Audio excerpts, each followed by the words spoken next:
Welcome back to Switchstars, my name's Luke, and in this video I'm bringing you something a little different and doing something that I very rarely do, which is feature a game not on the Nintendo Switch, but one that with your help has the potential to be at some point in the future.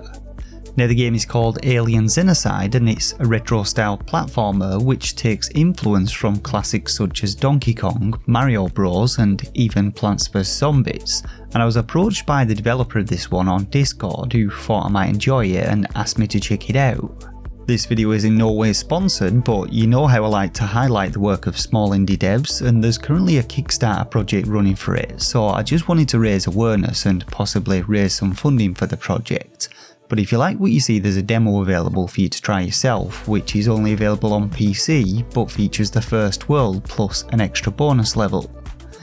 Now getting into the game, we get an awesome looking main menu with some very funky sounding tunes, and the first thing we get to do is run through a little tutorial which explains the controls and the basic premise of the game.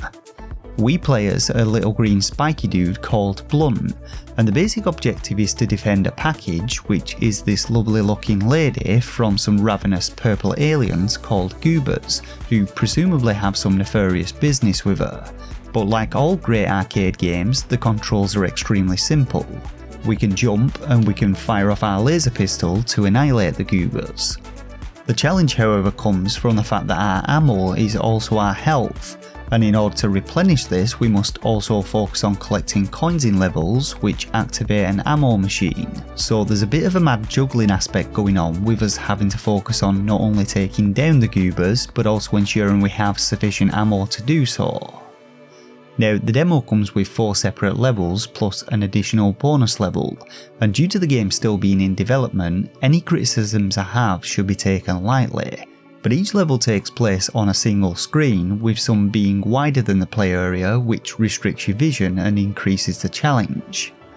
The levels themselves though are all structured so that everything appears in a set pattern. There's no randomization, which does reduce the replayability, but it also means that you can memorise patterns to beat them, and the game kind of felt a bit like a puzzle game, with me having to work out exactly which order I needed to do stuff, as the margin for error is pretty tight, especially in the latter levels.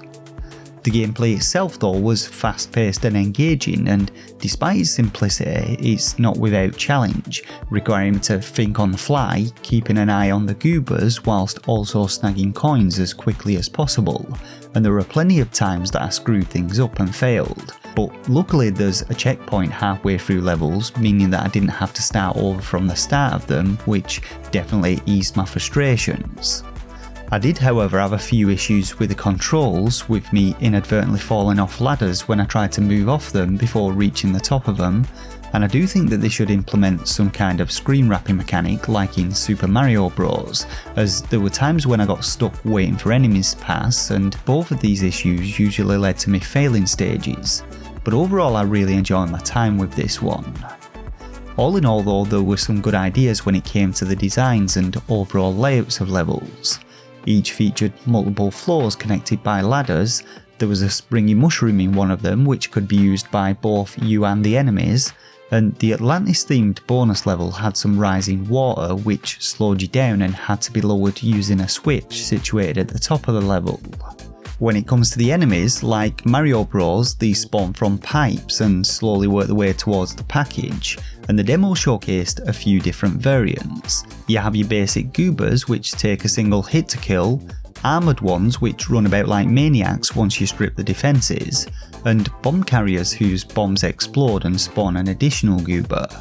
But these added some nice variety, and the dev plans to add more of them in the future, with each world potentially having its own variants for you to deal with, as well as unique environmental features to keep things interesting. There are also plans to add in additional characters, each with their own unique abilities to give you different playstyle options, and a bunch of different modes including a hard mode and a boss rush mode. And on the point of bosses, the demo contained a single boss level which really changed up the formula and instead had me skateboarding and jumping between platforms as I chased down some snapback wearing mofo, and I thought this was a really creative and interesting switch up on the standard gameplay.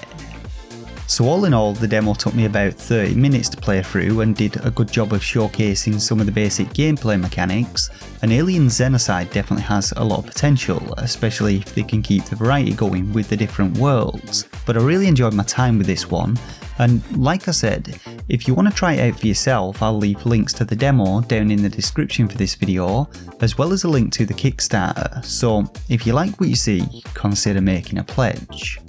For now though, that's all we have time for with this one, so be sure to drop a like and sub if you enjoyed it. Thanks once again for watching, and until next time, take care of yourselves and game on.